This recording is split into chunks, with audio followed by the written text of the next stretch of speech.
We choose to go to the moon in this decade and do the other things, not because they are easy, but because they are hard.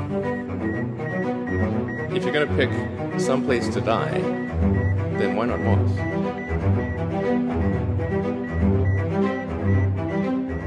Hola a todos, bienvenidos una vez más a Parsec. ¿Cómo estás, Javi? Pues muy bien, Matías, ¿cómo estás tú? La verdad es que muy bien, siguiendo muy atento el Twitter de Dmitry Rogozin, el jefe de Roscosmos, porque es un espectáculo lamentable, pero la verdad es que estamos aquí con las palomitas porque cada vez que tuitea sube el pan.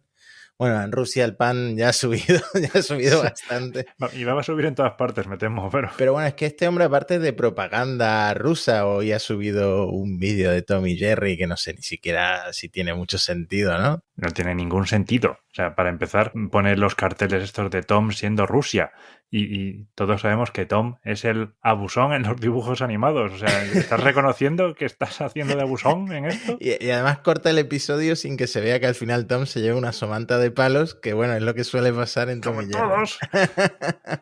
Pero bueno, aparte de propaganda rusa, sí que tuitea cosas que deberíamos actualizar del episodio anterior, que por cierto nos han dicho que ha gustado mucho a pesar del tono lúgubre del episodio, que es pues cosas que atañen sobre todo a la Estación Espacial Internacional. Por ejemplo, tuiteó un montaje en el que se ve a los cosmonautas rusos que hay en la Estación Espacial Internacional despidiéndose de la tripulación estadounidense con la manita y separando el segmento ruso del segmento estadounidense de la Estación Espacial y se van por su cuenta, ¿no?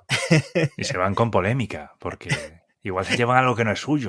Claro, eso es lo primero que comentaste tú de este vídeo, que es que se llevan el módulo que comentábamos, el Zarya, que es financiado por Estados Unidos. Creo que en Estados Unidos le llaman el FGB, que creo que fue uno de los primeros módulos de la Estación Espacial Internacional.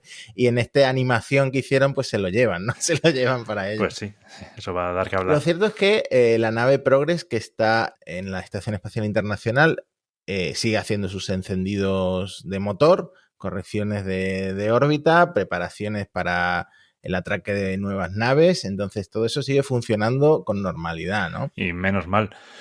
Sí, eso sigue funcionando. Está manteniendo todavía la estación en vuelo, no hay problema en eso. Si durante un tiempo no lo hicieran, tampoco habría gran problema.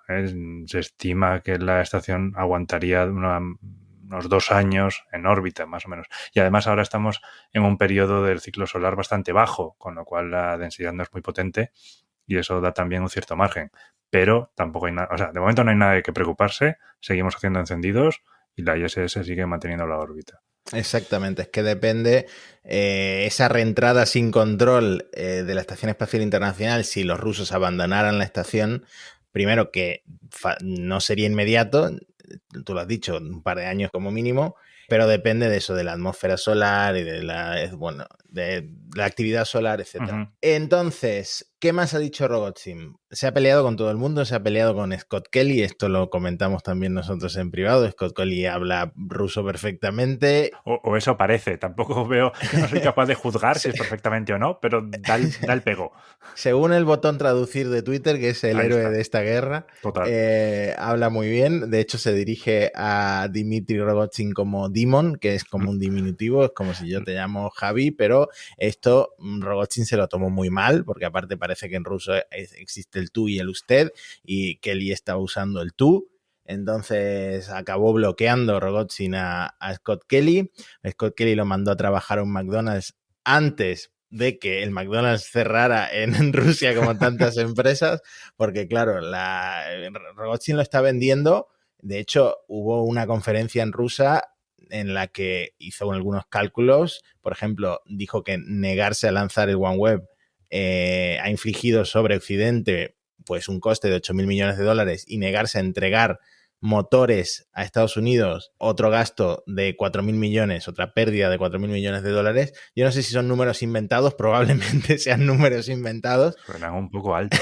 Todo esto Rogozin lo está vendiendo como una victoria de Rusia, cuando Scott Kelly pues tiene su puntito, aunque está siendo bastante agresivo. Está siendo muy agresivo. Tiene su punto en que Rusia va a ser la primera afectada por todo esto. ¿Qué pasa? Ha tuiteado hoy un tema que comentamos en el episodio anterior, Rogozin, el jefe de Roscosmos, que es un mapa de la Tierra con las latitudes por las que pasa la Estación Espacial Internacional, en la que se ve que toca Rusia, pero la mayor parte de Rusia no pasa por ahí la Estación Espacial Internacional, claro. Sigue siendo una amenaza velada de qué pasaría si se cayera. Exactamente. Una amenaza velada, bueno, bastante directa con la fotito del mapa, junto con un mensaje de que Rusia ha enviado apelaciones por escrito tanto a la NASA como a la Agencia Espacial Canadiense y Europea para eliminar las sanciones ilegales, según Rogozin, contra sus empresas, porque si no puede pasar lo que puede pasar. Esto también le han contestado que es mentira, que la Estación Espacial Internacional sí que pasa por Rusia, incluso por poblaciones grandes de Rusia, ¿no? Así es, McDowell, que también es uno de los héroes de estas discusiones tuiteras, ha calculado el tiempo que la ISS pasa por encima de distintas cosas. Para empezar, es importante destacar que el 70% del tiempo pasa sobre el océano, lo cual es de esperar, corresponde un poco al porcentaje de relación entre masa de océano y tierra, ¿no? Pero luego, el primer país en porcentaje es China. La estación pasa un 4,1% de su tiempo sobre China. Luego un 3% sobre Australia. Y el tercero en esta clasificación es Rusia con un 2,8%. Ya luego detrás van Kazajstán, Canadá, Brasil, Mongolia, Estados Unidos con un 1,2%, un 0,75% Argentina y ya todo lo demás pues está por debajo. Entonces, y además en el porcentaje ese ruso pues pasa por las ciudades de Volgogrado, que es la antigua Stalingrado, o sea, en la Segunda Guerra Mundial era Stalingrado, que tiene una área metropolitana de 1,5 millones de habitantes. Y Vladivostok, la famosa ciudad rusa al este, que tiene 610.000 habitantes. Cuando McDowell le mandó esta estadística de pases de la estación a Rogozin, respondió, es un 2,8%, pero la mayor parte es desierto. Y McDowell ya le derrotó con lo de Volgogrado y Vladivostok mandan saludos. Bueno, es que si te vas a poner a tuitear así, pues por lo menos revisa tus datos, ¿no? Claro, Para no hacer el ridículo. En fin, una semana más de Rogozin tuiteando borracho, como decíamos, pero en fin, está haciendo pues su trabajo de propaganda y como nosotros seguimos mucho este tipo de actualidad, pues nos llega este tipo de propaganda que al final pues es eso, propaganda rusa en medio de una guerra. Este episodio va a quedarnos bastante lunar. Yo creo que el título ya lo iba sugiriendo, ¿no? El 4 de marzo se estrelló el cohete chino en la cara oculta de la Luna. Recordemos, era la tercera etapa de un cohete larga marcha 3C que se había usado en una misión en 2014, en la misión Chang'e 5T1.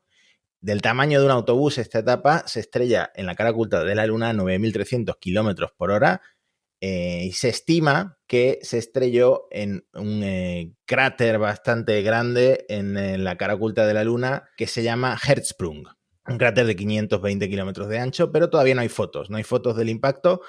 Hay 2 satélites orbitando la Luna, el Lunar Reconnaissance Orbiter y el Chandrayaan-2 de la India, pero todavía no tenemos fotos. Me imagino que van a ir a observarlo porque el material que expulsó el impacto pues podría tener datos científicos valiosos, ¿no? Claro, eso te permite también estudiar cuál es el interior, ¿no? El material del interior de la Luna, pues sin tener que mandar un rover a hacer taladros. Ya te sale solo por la expulsión del choque del cohete. No es igual la forma más limpia de hacerlo, pero bueno, ya que se iba a estrellar, pues lo aprovechas. Bueno, el Falcon 9, que al principio se pensó que era el cohete que se iba a estrellar, bueno, la etapa superior del Falcon 9, al final volvieron a calcular por dónde estaba. Resulta que no se va a estrellar en la Luna. Está ahora mismo a 260 millones de kilómetros de nosotros, en una órbita solar. Así que nada, ese cohete se perderá con las lágrimas, ¿no? Como decía la frase aquella. Pero se perderá como lágrimas en la exactamente, lluvia. Me tienes que aclarar qué pasó porque sé que el ministro de Exteriores chino negó que el propulsor de la misión Chang'e 5 fuera a estrellarse en la Luna y esto causó pues un poco de, vamos a ver, confusión. ¿Qué está pasando? ¿Quién se va a estrellar en la Luna entonces? Confusión, la filosofía de Confucio. Entonces, hablando de China, entonces sí, resulta que China empezó a negar que ese fuera un cohete suyo. También aquí es lo mismo, no me culpéis de que algo se estrelle en la Luna.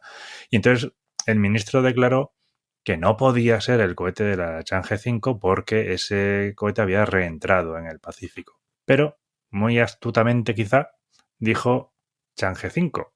cuando en realidad el cohete era de la Chang'e 5 T1, que era un precursor que había estado haciendo pruebas antes. Entonces, el Chang'e 5 igual sí reentró, pero el Chang'e 5 T1 es el que parece que se ha estrellado contra la Luna. ¿Se equivocó o dijo arteramente Chang'e 5 sabiendo lo que estaba diciendo? Pues no lo sabemos, pero parece que está bastante confirmado tanto por la órbita como por el espectro y también como con un CubeSat que iba como... acompañando, ¿no? Sí, acompañando, eso es, al lanzamiento, que tenía una órbita muy parecida, pues todo parece confirmar que es evidentemente del Chang'e 5T1. Bueno, desviando la atención los chinos, pero de una forma bastante astuta, pero no hay dudas de que lo que se ha estrellado en la Luna es esa etapa de un cohete chino. No es la primera vez que se estrellan cohetes, bueno, quizás sí la primera vez que se estrellan no en una misión que iba a aterrizar en la Luna, ¿no? Pero no es la primera vez que se estrellan objetos artificiales en la Luna. Esto ha pasado antes y no hay, por así decirlo, ningún peligro o riesgo con que se estrelle en la Luna porque al final está llena de cráteres de impacto, ¿no? Sí, en la Luna, claro, se han impactado un montón de cosas a lo largo de los millones de años. Algunas de las etapas de las misiones Apolo se estrellaron también en la Luna, o sea, se lanzaban ya con ese objetivo. Hubo alguna, bueno, la más reciente creo que fue una India que tuvo un accidente aterrizando, ¿no? La que iba con la Chandrayaan 2. Y anteriormente, una que tuvo mucha polémica fue la sonda, la nave israelí Bereset, ¿no? Que también estaba intentando aterrizar, pero ya no es el hecho de que se estrellara, sino que llevaba de tapadillo, o sea, no habían declarado que llevaban tardígrados a bordo. O sea, que ahora mismo hay claro, miles de tardígrados en la superficie de la Luna. Hay ositos microscópicos en la superficie de la Luna. Porque además los tardígrados es un bicho que es famoso porque resiste casi cualquier cosa. Entonces, claro, está la polémica de ¿y si en la Luna sobreviven? ¿Y qué pasaría si...? Pero es muy complicado porque no pueden resucitar, entre comillas, sin agua y bueno, en la Luna hay alguna, pero no es suficiente para que los tardígrados resuciten. Y bueno, que esto puede volver a pasar, ¿sabes? Con las misiones Apolo que te digo, algunas se lanzaron a la Luna y otras se lanzaban a órbitas heliocéntricas, órbitas alrededor del Sol. Bueno, pues en 2002 hubo un astrónomo aficionado que detectó un asteroide al que le puso el romántico nombre de J002E3, nombre a recitar en noches de luna llena a tu novia. Pues pensaban que era un asteroide que venía hacia la zona de la Tierra, pero empezaron a analizar el espectro y era un poco raro porque correspondía a que tuviera una pintura blanca de óxido de titanio. Y era en plan, vaya, qué asteroide tan peculiar. Entonces llegaron a la conclusión de que en realidad era un cohete o un trozo de un cohete, una etapa de un cohete. Hicieron más investigaciones, lo acabaron reduciendo a que era alguna tercera etapa de un Saturno V de la época de los Apolo y consiguieron deducir que era del Apolo 12. Entonces, en 2002, esta tercera etapa vino desde el Sol. Esto es una combinación de mecánica de los tres cuerpos y perturbaciones y todo esto. Entró en la zona temas que te apasionan y de los que podrías estar hablando 3 horas. Exactamente, para no sé si regocijo o lamentos de nuestros oyentes. Pues interaccionó con la Luna y se quedó dando vueltas en el sistema Tierra-Luna durante unos cuantos meses hasta que volvió a hacer otra órbita que pasó cerca de la Luna y ha vuelto a ser una órbita heliocéntrica.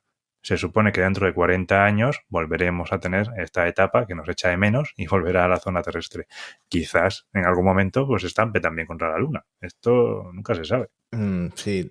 Hemos mencionado la misión Chang'e 5 y has mencionado tú el agua de la Luna.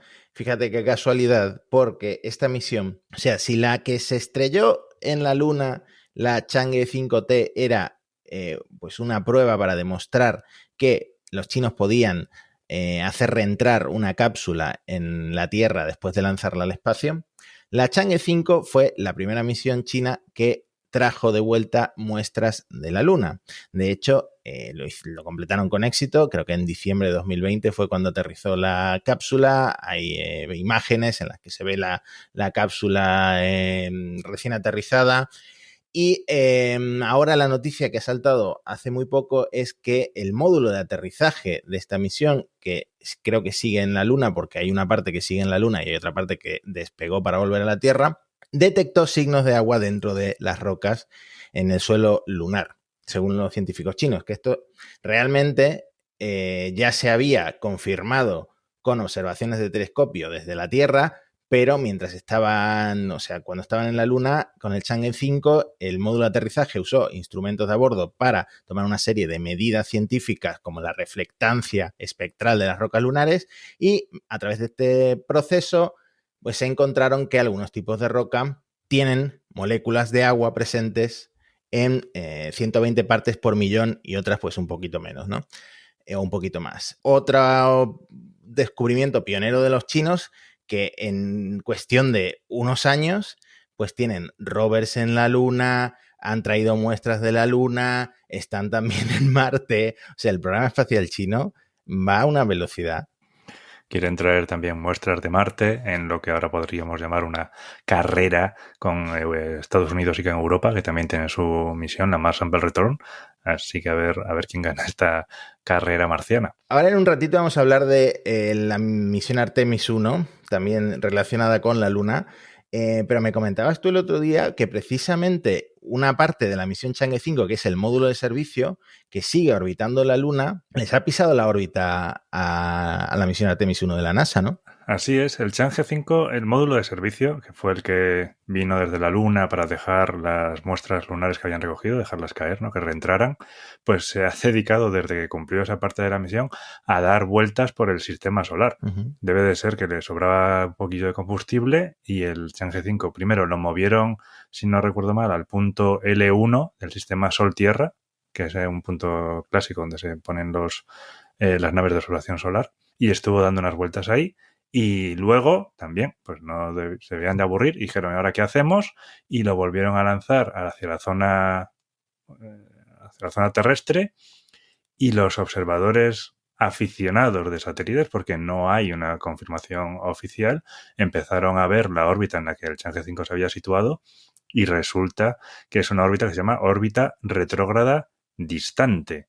Es una de estas órbitas, es muy estable, es una de estas órbitas del problema de los tres cuerpos y es muy, muy estable. Se llama retrógrada porque gira al revés que el resto de cuerpos, ¿no?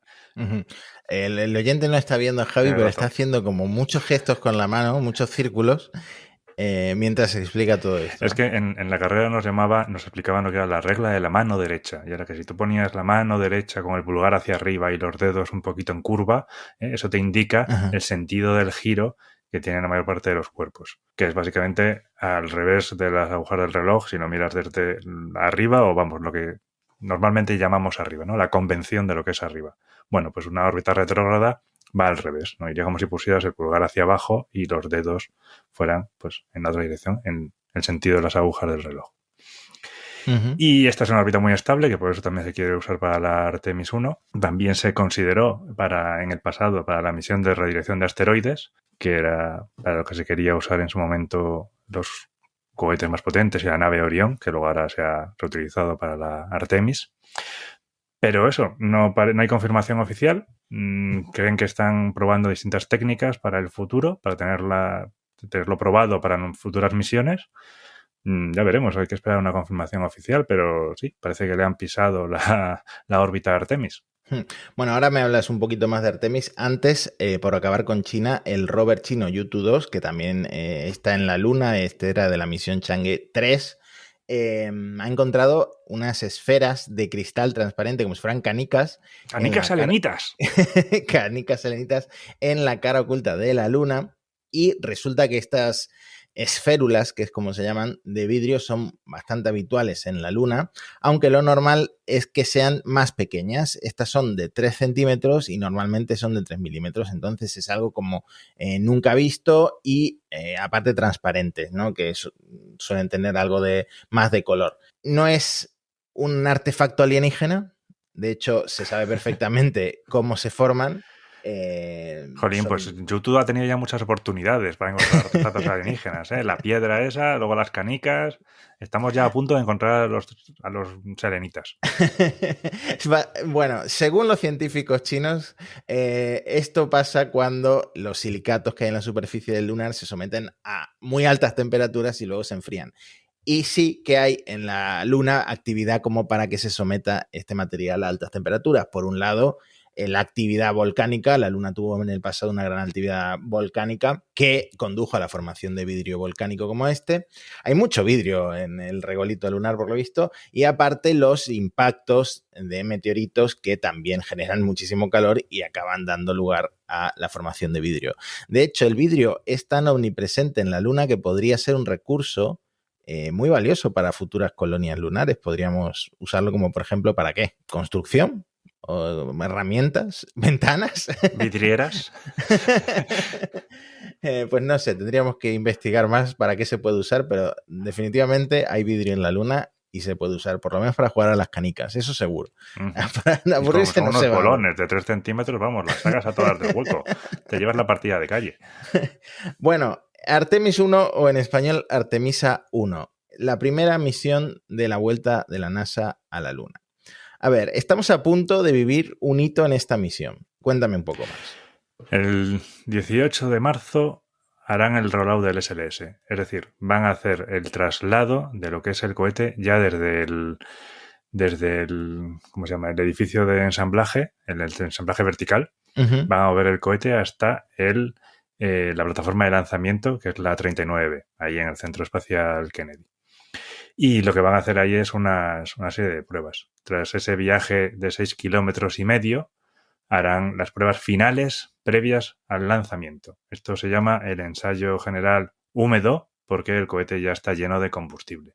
Durará unas 2 semanas y con esto harán todas las pruebas necesarias para considerar o para probar que el cohete está listo para el lanzamiento. Pensábamos que se iba a lanzar ya muy en breve. Se decía que se iba a lanzar en abril.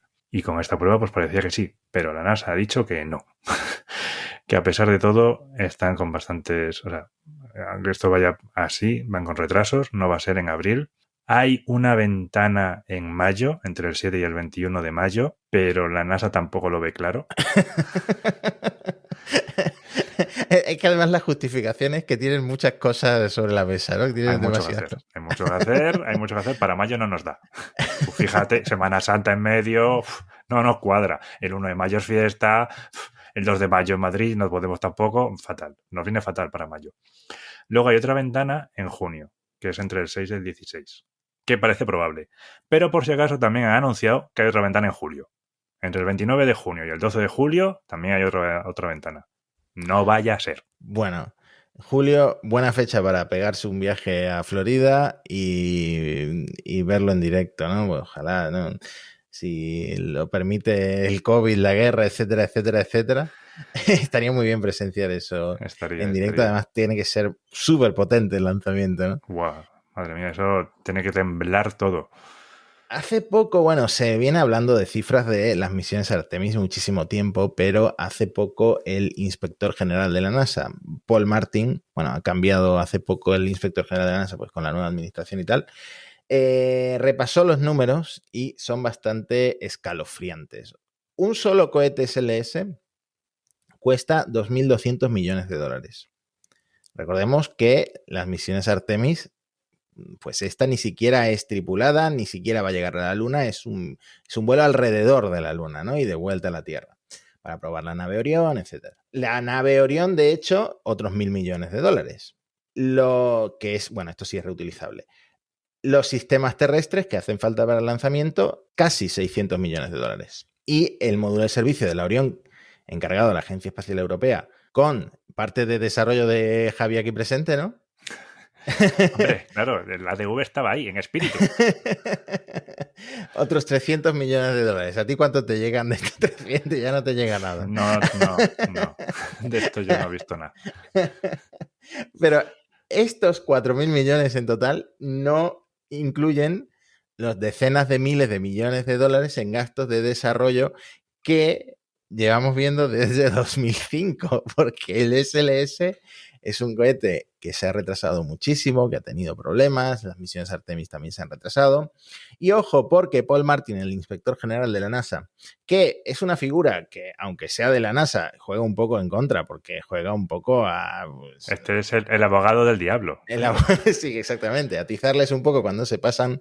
Y bueno, la tendencia siempre ha sido de intentar reducir el presupuesto de la NASA, incluso se habló de reducirlo a 2.000 millones. Fíjate, no tendrían ni para un SLS. Este hombre calcula que entre 2012 y 2025 la NASA gastará en el programa Artemis 93.000 millones de dólares. ¿Esto lo sabe el Congreso? A ver, yo sé que esto va a ser muy importante para inspirar a nuevas generaciones y muy importante dentro de, pues eso, de la exploración espacial. Mucha gente, sobre todo fans de SpaceX, hablan de la Starship como alternativa barata, pero es que la Starship no está aprobada. Tenemos que hablar de la Starship. Tenemos que hablar de la Starship porque la NASA acaba de publicar pues unas diapositivas, un PDF con los avances en el Human Landing System, que es el programa en el que está participando como único contratista SpaceX. Y bueno, no hay muchos avances, pero sí que han estado probando el ascensor, el elevador con el que bajarán, porque claro, la Starship lunar aterriza en la superficie de la Luna en vertical y los pasajeros, la tripulación, la carga, todo está por arriba. Entonces, porque todo lo de abajo, pues, es combustible, ¿no? Entonces tienen que bajar en ascensor hasta la superficie y han estado probando ese ascensor, ese elevador, y están probando. Hay que probarlo muy bien, que si no, que tienen que hacer la táctica de Rapunzel. Claro, es que esto añade complejidad a la misión, ahora hablaremos. También están probando la cabina, pero en realidad virtual, porque todavía no existe, claro. no está construida, ¿no? Voy a hacer un pequeño repaso a cómo va a funcionar esto de la Starship lunar. Porque, claro, este vehículo despega aparte del SLS. De hecho, despega en una etapa super heavy la Starship lunar, más otros 4 Starships que son Starships cisterna, que son para recargar, repostar o rellenar de oxígeno líquido y de metano, sobre todo de oxígeno como propelente y un 22% de metano. Porque, claro, para insertarse, para la inyección lunar o como se llame, inyección translunar, ¿no? Pues necesitan combustible y luego necesitan también el combustible para despegar desde la superficie de la Luna. Entonces, Blue Origin había calculado como 16 refills, que es como se dice en inglés. Elon contestó en su momento que no, que como máximo 8, y que como la Starship de HLS es mucho más ligera que la Starship, con los flaps, con el escudo térmico, de hecho las patas son más ligeras porque la Luna no te hace falta pues unas patas tan fuertes, podrían apuntar a 4, que es lo que este PDF de la NASA sugiere que van a usar, 4 repostajes en órbita. Entonces, despegan, hacen los repostajes, se acercan a la Orión, la tripulación pasa de la nave Orión a la Starship desciende a la superficie lunar, la tripulación, los astronautas que están en la Luna, pues hacen sus experimentos, la carga, el equipamiento de los experimentos va dentro de la Starship, la tripulación de hecho habita en la Starship durante el tiempo que estén en la Luna, luego despega la Starship, vuelta a la Orión, y es la Orión la que vuelve a la Tierra y la Starship se desecha porque esa Starship va sin escudo térmico, no puede hacer la reentrada en la Tierra. Entonces, ¿a ti esto te parece, como están comentando los que no son fans de SpaceX, demasiado complejo? Pues un poquito sí. Quiero decir, si nos vamos, por ejemplo, a las misiones Apolo, todo se lanzaba con el mismo cohete. Es decir, el módulo de servicio, la nave y el aterrizador en la Luna, iba todo juntito en un Saturno V. Un único lanzamiento. Aquí tienes que lanzar por un lado la Orión, por el otro la Starship lunar y luego 4 o más cohetes para poder recargarlo de combustible en órbita. Ya te estás lanzando como mínimo en 6 lanzamientos. A mí me parece una estrategia compleja, sí. Bueno, 6 contra 1. Hacía tiempo que no oíamos novedades de esta Starship lunar. El nombre oficial creo que finalmente se ha quedado en HLS Starship porque antes se había especulado que a lo mejor era Moonship. Bueno, un montón de nombres se les dio, pero al final HLS de Human Landing System Starship. Sobre Artemis, podéis mandar vuestro nombre. La NASA ha habilitado un formulario para mandar tu nombre a la Luna, bueno, a orbitar la Luna en la misión Artemis 1, que va en un pendrive. Eso he leído, pero bueno, tú rellenas tu nombre y lo meten en un pendrive junto con millones de personas y por si te hace ilusión, yo tengo también el mío en Marte, en alguno en Rover, ya no me acuerdo en cuál. Ya somos dos. Yo también tengo el nombre en Marte. Pues lo que decía antes, ¿no? Inspirar nuevas generaciones, este tipo de misiones, pues la verdad, mola. Luego el coste, pues habría que ver si se puede recortar un poquito. Otra curiosidad de Artemis 1 es que van a volar por primera vez con Alexa como asistente de voz. Eso puede ser un desastre. Alexa, llévame a la luna. Nos dirigimos a la peluquería Luna. Eso puede ser un desastre, pero bueno, tiene sentido actualizar las tecnologías de la nave Orión, ¿no? De hecho, es una carga experimental, ¿no? Va con también el servicio de videollamadas de Cisco, el Webex, y bueno, es para probar si esto puede funcionar. Recordemos, esta misión va sin tripulantes, pues si puede funcionarles, si puede servirles a los futuros astronautas de Artemis. De hecho, este experimento se llama Calisto, en un guiño a si Artemisa era la diosa de la luna, pues Calisto era compañero, ¿no? Entonces tiene ese guiño también. Webex me ha dado muchas alegrías en la Tierra, no me imagino qué tal les va a ir yendo a la luna. Seguramente cuando despeguen se darán cuenta que faltan unos plugins por instalar y no puedan usar Webex. Es lo típico que ocurre. Y bueno, por cerrar te comento, Javi, que estuve con el Ingenuity. Ya, te odio. No me caes bien, Matías. Nada bien. Estuve con el Ingenuity en el Mobile World Congress porque en el stand de Qualcomm había una réplica del mismo tamaño. Dicen que tenía incluso en su cajita de abajo, tenía incluso todo el procesador, etcétera. Claro. Y bueno, es que claro, Qualcomm participó en la misión del Ingenuity y del Perseverance porque el dron lleva un procesador Snapdragon 801. Al final funciona como un dron terrestre, pero claro, con la diferencia de que las palas son bastante especiales, aparte de que miden 1 metro, más de 1 metro, tienen que girar muy rápido a 2.400 revoluciones por minuto porque necesitan generar sustentación en una atmósfera que es mucho más fina que la de la Tierra, que es la de Marte. Me hice alguna foto, pero ya está, estaba dentro de una vitrina, o sea que no lo dejaron tocar. ¿No te lo dejaron llevar? No pudimos tocarlo ni nada, pero bueno, te explican ahí, mira, el procesador y lo demás va encapsulado con su escudo térmico porque hay que proteger esto del frío, de la baja presión de Marte, de la radiación, etcétera.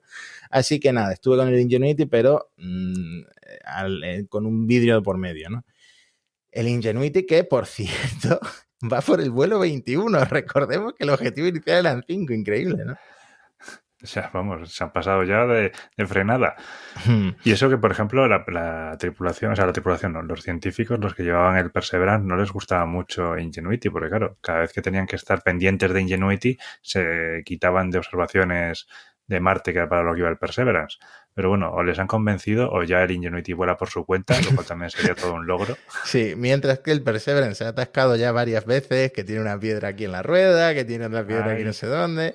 El Ingenuity ha volado 21 veces, lleva más de 40 minutos de vuelo, más de 4 kilómetros recorridos. El objetivo inicial era una demostración de 30 días. En abril va a ser 1 año.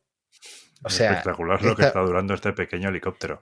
Yo no sé qué está haciendo. Supongo que el polvo, una vez que arranca, pues se deshace de todo el polvo del que se va llenando, claro. Porque aguanta como un campeón, ¿no? Pues ya veis que un episodio bastante lunar, pero bueno, es que está ahí la Luna como ese primer objetivo de la NASA antes de pisar Marte por primera vez. Pero con la amenaza de que a lo mejor en China van más rápido. A lo mejor en China los adelantan por la derecha.